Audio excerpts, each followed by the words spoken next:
A trough is setting up over the U.S., bringing the potential for severe weather over the southern plains. 70 to nearly 80-degree air is surging north into the south, and that warmth is about to fuel a multi-day severe weather outbreak across the plains. This isn't just a one-day event. We're looking at several rounds of storms with the potential for damaging winds, large hail, and even tornadoes stretching over multiple days. And we're even tracking the potential for snow and ice across Maryland, Virginia, and West Virginia. This is all going to create a lot of problems. This is a long duration, high impact, and timing's really going to matter. So in this video, I'm going to show you what you need to know about this severe weather, this winter weather, and this warmth coming with it. So let's get straight into that weather. So let's start off with our SPC outlook here. And for today, we do have a marginal risk over places like Oklahoma, Kansas, and Missouri. That is, there is a little bit of a risk there. I don't expect much. We will definitely have some thunderstorms, but other than that, I'm not really worried too much about today. But tomorrow is where I start to get really worried, and that's because we do have a slight risk. I think it'll stay a slight risk. I don't think we're going to get an enhanced risk. I mean, maybe, but I don't think we will. This is going to be one of those days where we do have a few tornadoes, but it's not going to be crazy, and we're really not going to have too much stuff going on, but it's definitely a day we should definitely worry about. Make sure to be prepared, as we are going to have a multi-day severe weather outbreak, so it's not just one day, guys. This is going to happen over and over again, pretty much in the same area for a long time. This is our day 3 outlook, and we do have a slight risk. Wouldn't be surprised if this becomes an enhanced risk. I'm definitely worried about this day because we do have a stronger chance for tornadoes, damaging winds, and hail. It's definitely going to be a more severe day than Wednesday. And something I'm even more scared about is this. We now have a 30% chance for severe weather, guys. This is not looking good. Places like Oklahoma City, Kansas City, Tulsa, Overland Park, Kansas City.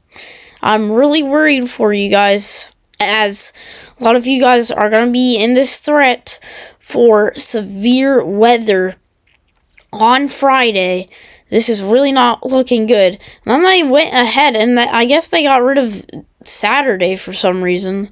There is going to still be the chance for severe weather, but it's looking like it's going to be on the lower side now. So I think it's going to probably be a marginal risk, maybe a slight risk on Saturday, even though they haven't released that yet. And our main threat for these next 3 days here is going to be wind and hail and a little bit of tornadoes. And then today, it's not that we really just have hail. I mean, we don't have anything else. So let's actually take a look at how much rain we are going to get in these next 7 days. This is how much rain we're likely going to be seeing in the next 7 days. And some of these people over here in places like Texas, Louisiana, Arkansas, I'm really worried for you guys, because we could see anywhere from 1 to 5 inches of rain. Some of these spots could pick up to 4 to 5 inches of rain. And this is not good. This will cause severe flooding, especially if this all happens in a very slow period of time. This would not be good at all. And then we do have this little system over here. We are going to have a ridge, and this is going to create the potential for storms to ride that and basically dump a bunch of moisture over here in the Ohio Valley. This is our 6 to 10 day temperature outlook, and it's looking well above average for the month of March here. And it's going to be very warm across the east, and now they're adding some of the west or southwest, and it's really going to be warm, and it's because we have this ridge setting up that I'll show you. And what we're going to have is we're going to have a jet stream that's going to bring a trough, and that's going to allow cold, dry air to come in. And it's basically like a front. It's called a dry line, and what happens is it almost scrapes away that moisture, and it falls on the ground and becomes severe weather. Now, if we have enough instability, which we will look at, so make sure to stick around. So we are going to be talking about this winter weather coming up here in just a second. Now that we've looked at the averages, let's look at the actual temperatures that we're going to be seeing. Places like Texas, we're going to be up into the 90s, especially if you live in southern Texas. All along the south, these people are going to be in the 70s to 80s. In the 70s to 80s across, they're going to be in the 70s to 80s for our temperatures here. And you can definitely see this cold air trying to sink in. It's really trying to cut into here.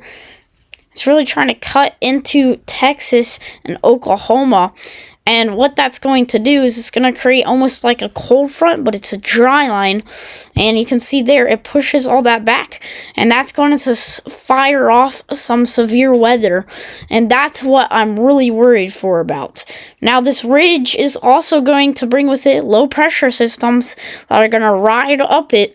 And it's going to bring some snow back up into the Midwest and the Great Lakes. Because, again, look how cold it is up here.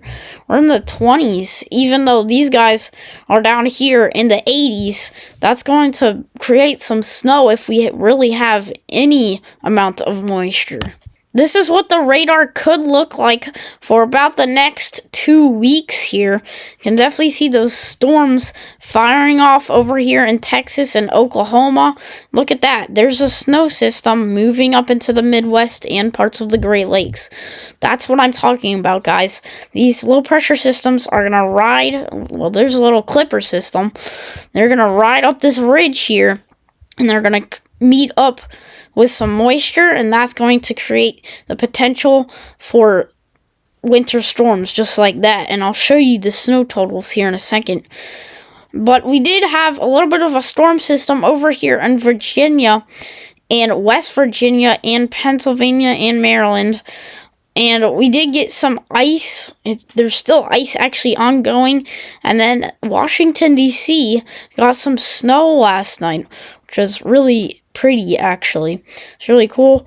But it seems like we're going to have these clipper systems, and then we're going to have these systems that kind of start over here, and then they ride up this ridge, and then meet up with these guys, which is called an Alberta clipper, is what we like to call them. This is how much snow I am expecting for about the next week or so. And we're definitely going to have a lot of snow over here in the Rockies, as that cold air is going to try to set in, pushing towards the south. And that's going to fire off some thunderstorms, as we'll talk about here. So make sure to stick around for that. But it seems like we're going to have these Alberta clippers, and then we're going to have these systems that ride like this. And they're both going to meet. And it seems like parts of the Midwest, like Minnesota, are going to be getting on this. It seems like the ridge is starting to become stronger, and it's pushing a lot of that snow further up. So I'd say that Canada is going to see most of this snow, although the Great Lakes may still see some of that snow. Now, snow's not the only thing we're going to be talking about, as we do have some freezing rain here across places of Pennsylvania up into the northeast, places like Vermont and New Hampshire, Massachusetts, parts of New York. We're going to be seeing some of that ice. It's about a half an inch. Now, this is going to be crazy, but it's definitely going to cause some power outages, so make sure to be prepared for that. This is our surface-based cape, so this is how much convective available potential energy we have at the surface. And what that basically is thunderstorm energy that thunderstorms can basically use. And we have approximately 1,500 joules per kilogram up here. This will spread back into here. And we're going to have consecutive days of just this, pushing out all this moisture, all this warmth, all this energy up into the southern plains and even up into the Midwest a little bit there. And this is going to cause some thunderstorms to fire off. You can see how this is very, this is curved, but it's mostly a straight line. It's not like jagged like that. And that's because we have a dry line right behind this, and it's pushing all of that and scraping it away almost. But 1,500 joules per kilogram is definitely enough to fire off some of these thunderstorms and possibly create some tornadoes. This is our supercell composite. So this is how many supercells we could have over here in the southern plains and up into the Midwest. It's looking like we're going to have an average of 2 to 3 supercells. You may get some hot spots of like 5 to 6 over there in southern Texas. Make sure to watch out for that. But we're going to have a lot of supercells firing up. And I think what's going to happen here is we're going to have supercells on Saturday, and then it's going to become a line of storms that move. It's actually going to be worse than the supercells because we're going to have a lot of those tornadoes embedded in it. I may or may not be able to go live. It depends on if YouTube lets me, because for some reason it banned me. This is our wind shear, and we definitely have a very positively tilted trough here. Look at what is happening here. We do have a lot of wind shear. Basically what this is 18,000 feet in the air. We have about 60 to 50 knots of wind shear. Basically, wind shear is just different speeds at different heights and different directions of wind, basically. And 60 knots is equivalent to about 70 miles per hour, guys. 70 mile per hour wind at 18,000 feet.